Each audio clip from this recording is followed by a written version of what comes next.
Hi, Teresa. I'm so glad you came in to see me today. I know that can be a really hard step to make that first visit happen. I'd love to get to know you today and just kind of learn about your loss and what's been happening in terms of that loss for you. Oh, well, thanks, Miriam. I appreciate that because it was really difficult to come. I've really been struggling. About 3 months ago, I lost my brother. And so we're from a big Catholic family. He was the brother right under me, had a really hard life.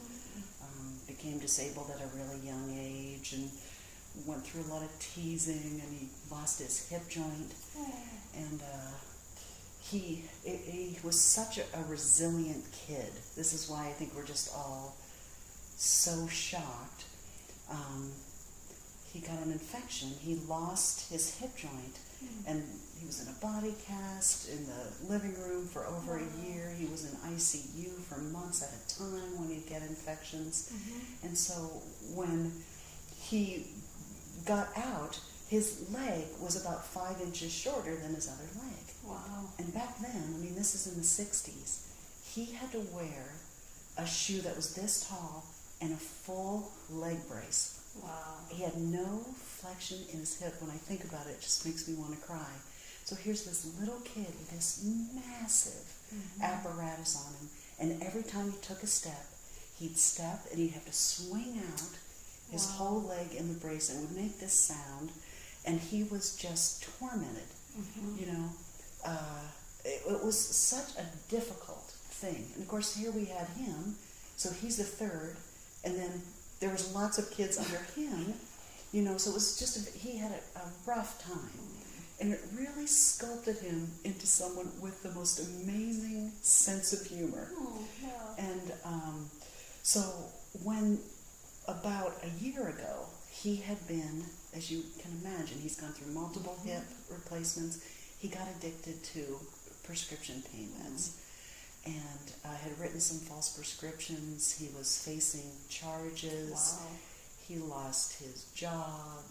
His wife wasn't supportive. And he lived far away from the family. We're scattered, but he lived in Florida. And we're all, you know, in Ohio or in, you know, out west here. And no one really knew what was going on. He was never one to complain. If you ever talked to him, he could talk forever, you know. And and always upbeat. And so I'm just absolutely in shock. I'm in shock. And he had a 14-year-old and a 16-year-old girls that he adored. So it doesn't make sense to any of us. You know, I feel numb still. I just can't believe it.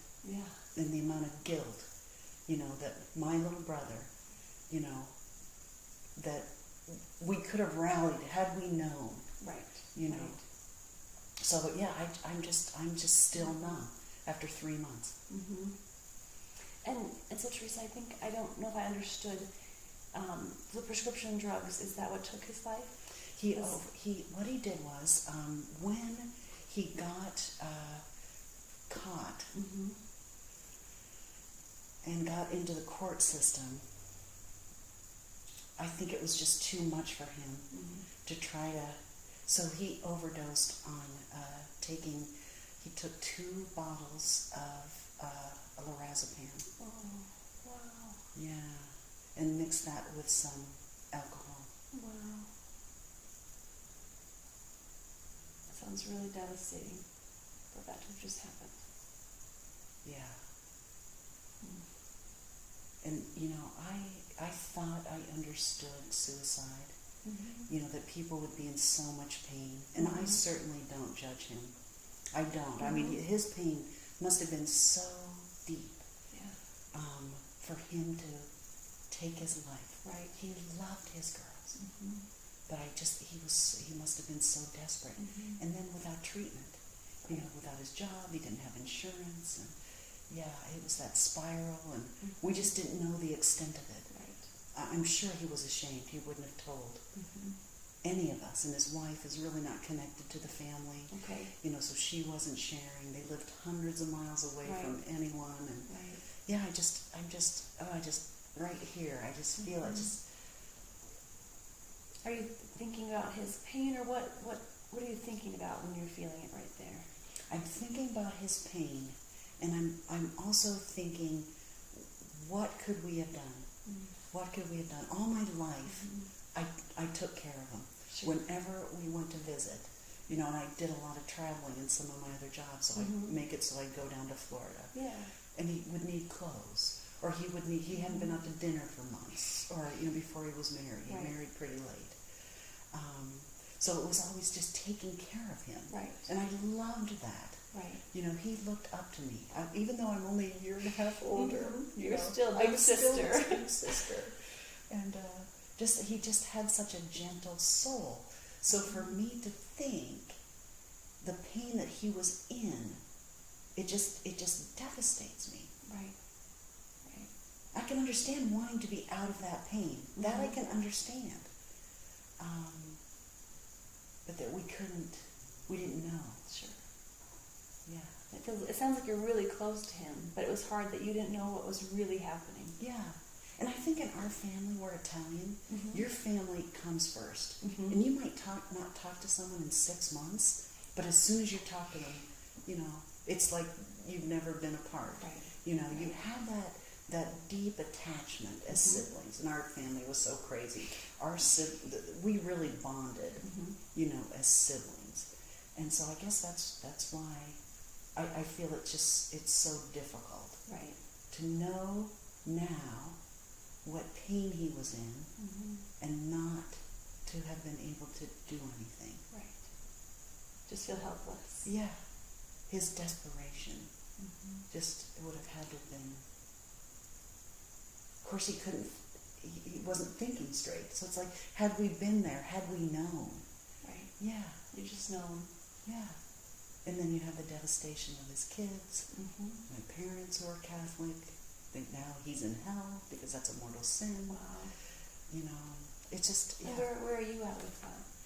No, I don't feel that at Okay. all. Yeah, I don't feel that at all. I am not one to judge or to tell anyone, you know.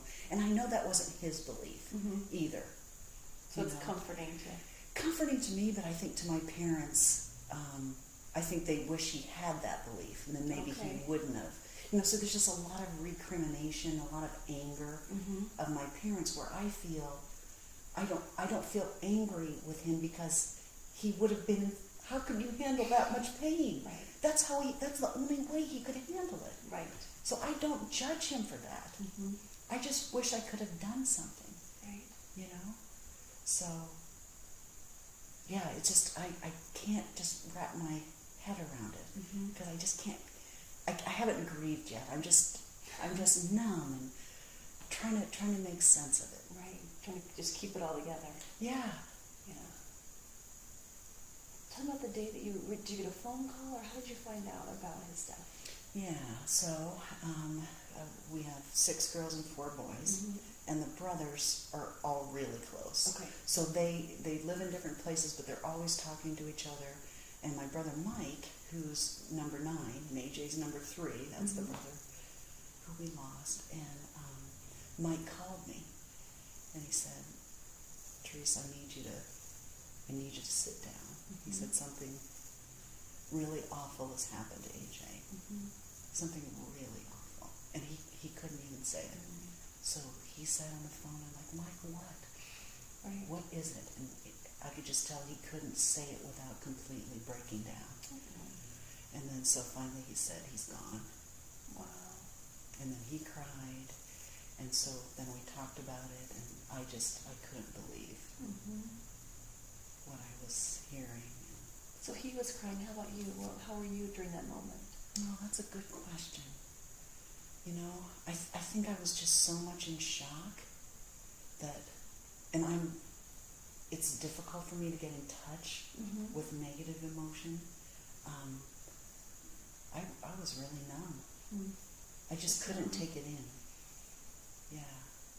How about the funeral? Was there a funeral, or what was that process like for you? Was there a time when you were able to grieve during any of that?